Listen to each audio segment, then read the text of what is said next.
Once again, my gang and I had given Inspector Carmelita Fox the slip. I was surprised to see how well she took it. Finally, the secret police file I'd been searching for all these years. With this, I could avenge my family and regain possession of our most valued treasure. It all began when I was just a kid, bouncing on my father's knee. You see, I come from a long line of master thieves who kept all their secrets of sneaking and stealing in an ancient book. The Thievius Raccoonus. Anyone who read it learned to be especially sneaky, which is why we specialize in stealing from criminals. After all, there's no honor, no challenge, no fun stealing from ordinary people. You rip off a master criminal, and you know you're a master thief. Well, on the night I was supposed to inherit the book, 5 visitors came unannounced to our door. My father fought to protect us, but the gang of villains known as the Fiendish Five overpowered him and ransacked our house until they found the Thievius Raccoonus. Our family's manual of thieving greatness fell into their filthy hands. They tore the book into 5 pieces and split it up, each villain disappearing to the farthest corners of the world to commit dastardly crimes. Broken alone, I was dumped at the town orphanage. There I met 2 guys who became my lifelong buddies and trusted crew. Bentley, techno genius and strategist supreme, and Murray, part-time driver and full-time burden. Together we pledged to track down the Fiendish Five, avenge my father, and steal back the Thievius Raccoonus. I knew I was about to face the toughest test of my life. On this mission, I would either become a master thief like my ancestors before me, or fail and allow my family name to bite the dust.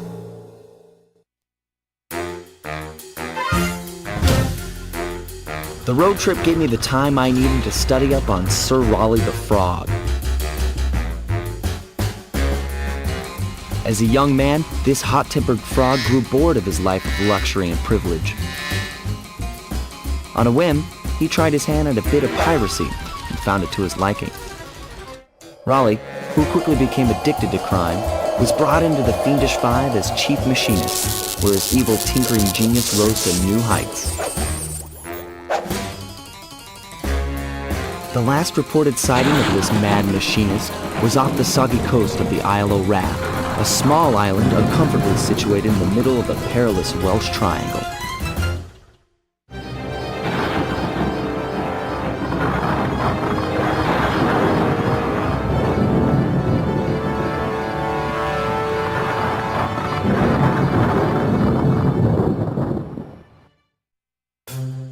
Raleigh's section of the Thievius Raccoonus held detailed instructions on how to perform my ancestor Ryoichi Cooper's ninja spire jump, a technique he developed while sneaking into the thickly fortified castles of feudal Japan. Finding a way off Raleigh's boat got a little tricky with the untimely arrival of Inspector Fox, who, failing to find me, busted Raleigh and his crew.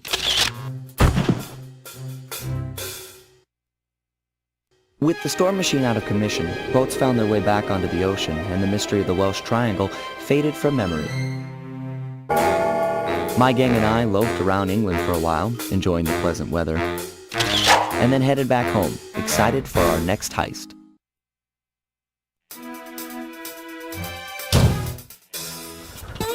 It had been a while since I'd been back in the U.S. Next up, the notorious Mugshot. Ruthless muscle of the Fiendish Five. What he lacked in brains, he definitely made up for in brawn. Turns out he wasn't always that way. He grew up as the run of the litter, a neighborhood weakling. The only friends he could turn to were usually found on the big screen. It was there that he spotted his first gangster, and he knew instantly that that's what he wanted to be. He spent the rest of his youth working real hard to get there, fueled on his dreams of great power and respect.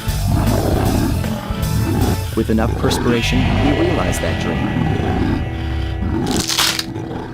He'd become a hard-boiled, street-brawling, tough-as-nails gangster, ensuring that he'd never be picked on or pushed around again.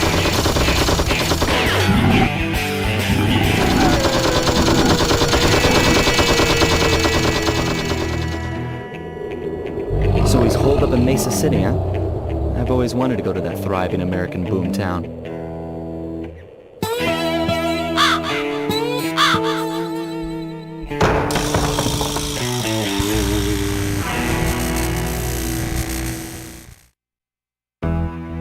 Mugshot section of the Thievius Raccoonus contained an entry from my gunslinging ancestor, Tennessee Kid Cooper.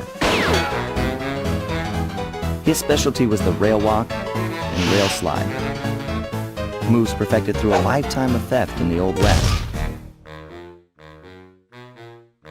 Getting out of town proved to be a little more challenging than getting in. Having just missed us, Inspector Fox went for the next best thing and dragged that canine steroid case off to jail. That was the end of Mugshot's gambling empire, and Mesa City's citizens soon returned home. While me and the boys, well, we enjoyed the rest of our stay in America, and then returned to Paris, ready for our next mission.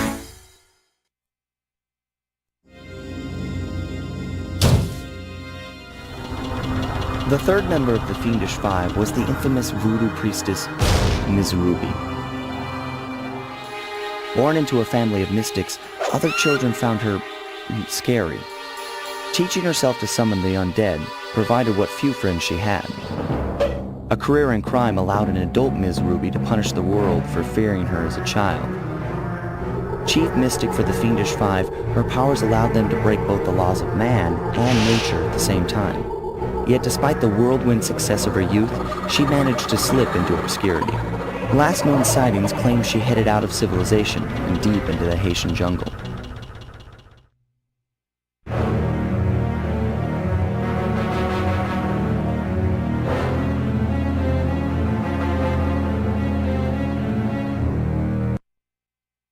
Ms. Ruby's section of the Thievius Raccoonus held notes for my pioneering ancestor, Sly Cooper. His invisibility technique allowed him to steal from corrupt pharaohs and greedy noblemen. Right on schedule, Inspector Fox's arrival cued my exit. The production of zombies, made illegal in the World Peace Accord of '71, earned Ms. Ruby a life sentence behind bars. While the gang and I enjoyed a few weeks in the tropical sunshine, working on our tans in preparation for our next caper.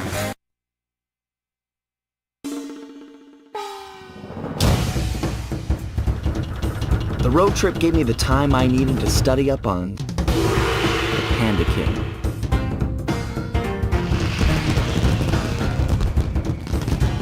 Born penniless, he was fascinated by the fireworks rich noblemen set off every New Year's.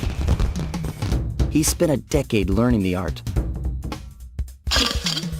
But when he tried to offer his fireworks to the noblemen, they couldn't see past his shabby clothes and chased him away. Humiliated, the Panda King took revenge on those who shunned him by using the very tools of his art for crime. The Fiendish Five recruited him as their demolitions expert, and from then on, his explosive touch became feared worldwide. He's rumored to be perfecting some new firework technique high in the unstable Kunlun Mountains of western China.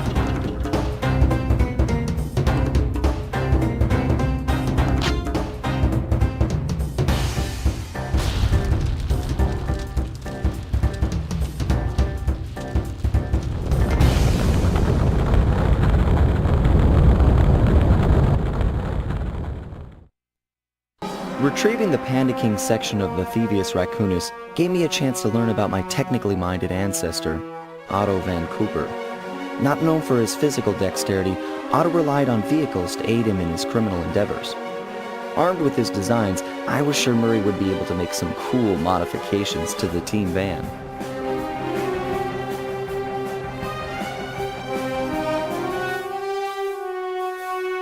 A frustrated Inspector Fox, having missed me coming down the mountain, threw the Panda King in jail, thus putting an end to his avalanche protection services and ensuring the safety of mountain villages throughout China. My gang and I took a little time off and did some shopping in Hong Kong. Thoroughly relaxed, we headed home to plan our next move. We were on our way to the Krakharov volcano in Russia. While looking over what little information I had on the final member of the Fiendish Five, I began to notice something. In the 4 parts of the Thievius Raccoonus recovered so far, several of the pictures depict a shadowy owl-like figure, which looks very similar to the police images of the mysterious Clockwork. Is this a strange coincidence, or is there something I'm missing?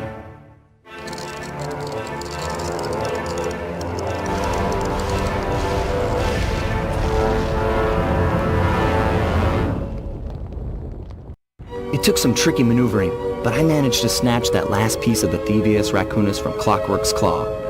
I had taken down each member of the Fiendish Five: Raleigh, Mugshot, Ms. Ruby, the Panda King, and finally Clockwork.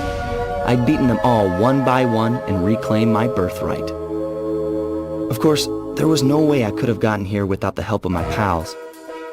I know this hasn't been easy for them, yet they stuck with me through it all. Murray, boy, it took a lot of guts for him to get out in the field with me. I know he was scared, but he's got more heart than anyone I've ever known. And thank goodness for Bentley. Without his expertise, I'd have never found my way off that rooftop in Paris. A guy couldn't ask for a better gang of friends. Who could ever forget the lovely Carmelita? Looks like we're not going to be friends anymore. Now that Clockwork's death ray is out of commission, we're back to playing cops and robbers. I thought for sure she was going to slap the handcuffs on me right then and there. But instead, she was true to her word and gave me that 10-second head start. 10, 9, 8, 7, 6, 5, 4, 3, 2,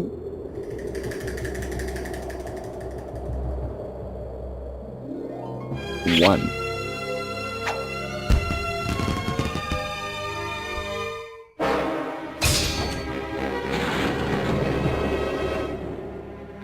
I felt bad leaving her stranded on that giant rock, but I knew it wouldn't be long before we'd see each other again.